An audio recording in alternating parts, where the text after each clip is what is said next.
Part 8. I was completely changed after the incident. The delirium of grandeur was gone, and so was the non-progressive life of mine. Though the core character, as you might have noted, that is introvertism, still remains. But besides that, many illusions, which I believed was a part of me, changed after the result of my first exam. The day I got the result, I was stunned, not by sadness, but by deep thought. I had never thought that I was in the brink of getting failed in an exam, though deep there I knew that the exam hadn't been nice. However, it was way too much for me to comprehend. It was only biology and English that I had done good, or let's say moderately good, for the other subjects were a disaster. I was barely passed with 1 marks in physics and a couple more in chemistry. Not to mention the famously difficult subject called mathematics, which I didn't like that much. Not due to the fact that I didn't understand it, but because of the fact that I didn't want to understand it at all. So let's unravel the changes that brought me till where I am now. Let's take it one by one. The first thing that changed was that my delusion was replaced by a feeling of doom, a feeling that I couldn't do it, a feeling that even my enrollment in this college had been pure luck and nothing else. The latter one which I still harvest today. The next thing that changed was my beliefs. Yes, the beliefs on God. As they say it, empty vessels sound much. So is the case here. I was in the phase preparation of entrance exam for high school. So that was when I revised the science textbooks of grade 8, 9 and 10. And that's when I realized how fun and interesting was the subject called science. The more I read, the more questions I had, and at the same time, the more my belief upon God was brought into question. I have to admit that it was a phase when I was way too much baffled by the science and its mystery that I had nearly come to the verge of atheism. But the results of the exam had completely broken me from the inside. It made me lose the sense of fun and interest in science and question my reality. But not for long, as I was again back to normal, but new normal with few reforms. The reforms that science is fun, but at the same time, so is the faith upon God. I believe this point to be the turning point in my life, because after this point, I was never the same, though some similarities in my morphology remained. I had completely metamorphosed from the inside, but not just that, rather the change was perpetual and it was refueling itself. I had stage fear, which I slowly overcame. Great thanks to our English and Nepali teachers on grade 12. If it wasn't for them, I would have never gained the ample opportunities to speak in front of the crowd. Maybe just a class full of 30 to 40 people, but that was also a big feat for me. I had slowly overcome the fear to the extent that when a debate competition was organized in grade 12, I was there performing in the finals of the debate competition in the college hall in front of the crowd, which I never would have dreamed to be able to perform in front of. Actually, it was also one of my personal fantasies that I had harvested from the first day of college. That one day I shall speak in that mic in front of these people, and there I was. I felt quite lucky that day, though we hadn't won the debate competition itself. Our group had been the second. However, I accepted it with a piece of satisfaction and gratefulness towards God. I was happy. Maybe that was the next change I had found in myself. I had learned to accept the failures and be grateful for making it that far, all the while working hard for the success on the next time. That was a change which I feel lucky to have had. As I remember, it is one of the force that keeps me running day and night, even now, when the incidents that perpetuated the change that is the result seems to have nearly faded from my memories. Besides these changes, I also had some small changes, like I started loving the big bulky textbooks, which is interesting to read, though these are not often required in my level. It is a quality I still harvest today and long to harvest it till the infinite future. I also learned table tennis and, most importantly, found few mates. Actually, something I would have called close to a friend. Though I actually found two friends, one being Sagar and the next being books. These two were the ones I retired to in the times of my despair, my loneliness, and my happiness. The other two, my family and God, I have to comment upon them now so that you don't take them the other way around. My family had always been a friend to me, so it was not a change brought about by my college life, but was a thing that I had innately, as I tend to call it. However, God and my faith upon the God had and has been continually increasing day by day. To a layman's eyes, they might still see me as an atheist, one who doesn't like to go to temples or ceremonies commemorating the religious significance. But if you see from my point of view, I'm the strongest believer today than I had ever been, and I also find it satisfying. I don't anymore doubt the situation or worry about the unknown, because I know that the God is by my side and is helping me in every situation, and that is why I feel more confident in the present. I confide my sorrows and my happiness to Him, the second one to know all of it after me myself, or maybe He's the first one to know and I'm the second one to know. But I'm pretty sure that I'm quite grateful to God in every situation, because now I have harvested a habit of finding good, even if it's as small as a grain of sand, in every situation, and tenderly holding it to my memories and emotions. And so, I'm happy, confident, and grateful. These three things help me keep myself down to earth, and I find that quite interesting and most important of these changes brought me in my high school days. I would like to end this chapter on high school days with a note on the event of last day of college, more precisely, the day of farewell. As you know me, I was not much of an emotional in farewell kind of stuffs. Don't know if it's because I enjoyed every moment before the farewell fully to have regret on probably not meeting the same person after farewell, or because I didn't make much connection with the people around me. But it's a fact that I didn't get emotional on the day of farewell like the most of my other classmates and probably whole of the batch got that day. Probably, who knew? There might be someone in the batch who felt like me on that day, so the word probably best describes the reality. I still remember the day. I was wearing a blue suit with white shirt and a red tie. The hairstyle and my glasses were perfectly suiting me that day. That is exactly what I feel now while looking at the picture of the morning of the farewell day, the picture I took before going to college. Actually, the picture that my mom took, commenting that I was looking great. Though I was reluctant not to take any photos, maybe because I felt and even feel now that whatever we experience is right there in our memories if it's significant enough, and using camera to capture the moment only makes a mockery out of the experiences that we experience at the moment.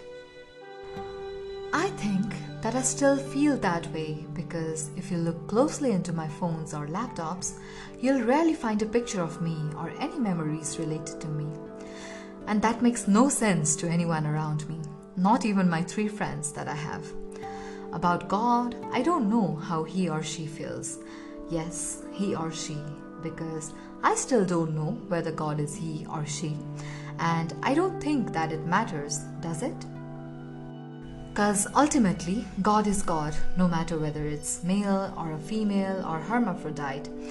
A term which I'm carefully putting it in a scientific way, for I know that putting it in other way might offend the feeling of my readers, and believe me, it's the last thing that I want. At least you are there listening to what I have to say without giving me advice on each full stops and commas of my speech, which is exactly what I find most of my conversation with people around me. So you are very precious to me. The day went well. It was full of fun, just like the other days. But what happened at the evening the day was the most memorable. After the college day was over, everyone was on the ground, out of the auditorium, where the event of farewell was hosted. People were all emotional, taking the pictures of everything that they could take. The library, the basketball court, parking, yes, and also the people. Even those people who didn't seem to talk to, or in some cases hated all the college days. And I found it quite annoying. I doubt if they ever looked at those pictures after the day. Isn't it an amazing peculiarity that the humans have? They just love everything the moment they find out it's gonna go away. It's like they're announcing from the top of their funny little heads, separation is the moment one ought to enjoy, when in fact, it's the moments that one should actually enjoy. Moments starting from the first meet to the last goodbye. I feel that it's wisely said by someone I don't remember the name of.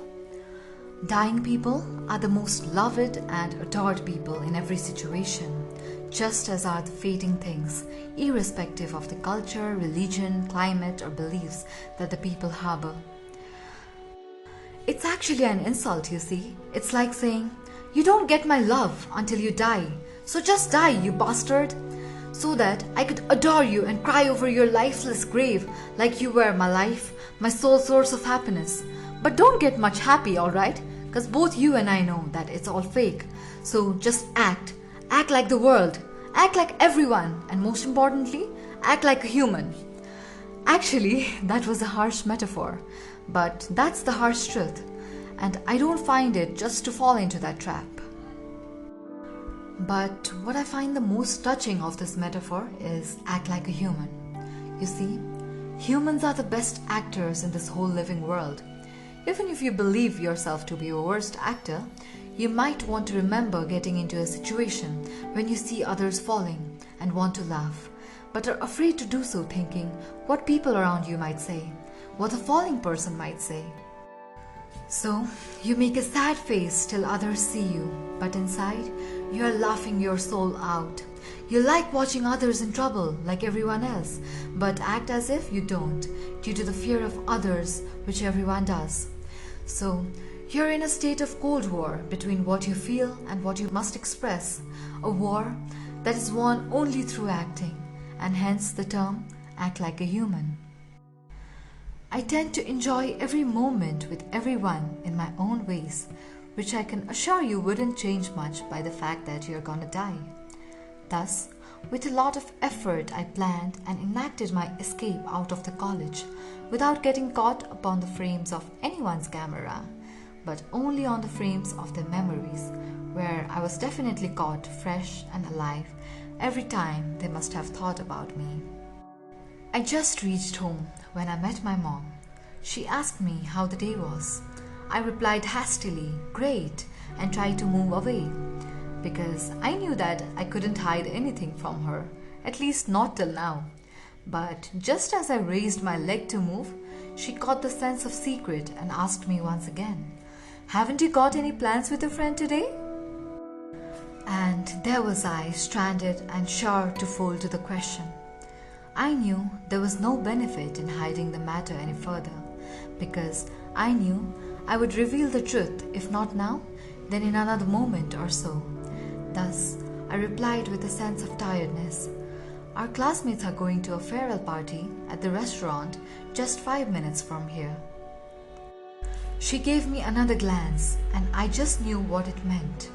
I replied, "No, I'm not going. I'm feeling tired." But, again to my despair, she caught the lie in it. The first part was okay, but the later part of the statement, that I was tired, was a pure lie. So, I was forced to give a positive look on the situation and thought, Though I don't like it, she is just asking a small thing that I make friends, and I spend some of the time with friends just like people of my age too. So what hurt can that possibly do? Anyway, is it too much to ask for a child to make friends and spend some time with them, rather than seeing a child sitting alone without any friends, and that too by a mother who has always supported the child? And thus, I went without a second thought or conversation on why I didn't want to go. I could lay aside my philosophy and principles for a while, at least for my mother, I thought. Well, when I think now, it was the best decision that I took at the time, for the time had many presents to unravel. I went to the party, and there we were, enjoying the moments, singing, dancing, and eating in a jolly mood. I would like to clarify that I was not much into singing or dancing at the time, but I danced a bit at the later half of the party. That was the first and the last time till now that I danced in public. However, I sing a lot nowadays, even in public. I think that I will as well learn to dance, so that one day I can dance in public, not just in my room, with either my family or my roommates knowing that I dance whenever emotions overwhelm me. Let's see what time brings. The present that time brought was not the dance, food, singing, or time spent with classmates, but was rather the time of goodbye. It was going a good time when the guys started bringing hookahs, and it was when I and Sagar thought would be a good time to leave. So we, along with few other friends, went and took a leave from the host and other guys. Guess who the host was? Yes, you're right. It was Shrija. She gave us a merry goodbye and at the same time gave each of us a hug. For others, the hug may have lasted for, I don't know, whatever time it lasted. But for me, it felt like an eternity. I think that it was the first time someone, especially girl, not of my family, gave me a hug. Though it has also been a long time since I hugged my family. For now, I can only say that it was a heavenly experience. I understood the answer to one of my questions at that very moment. The question being, why people hug each other while bidding goodbye? And the answer just as obvious.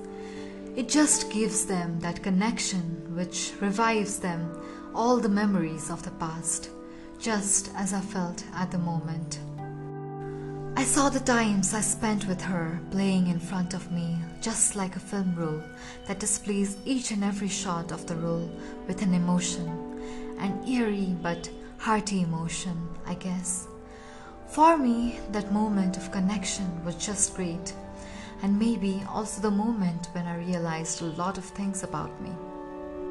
Don't worry, I won't ruin your imaginations of the moments and also the speculation of the truths that I found at the moment. But I surely will reveal it slowly with the same eternity with which I felt the moment passing.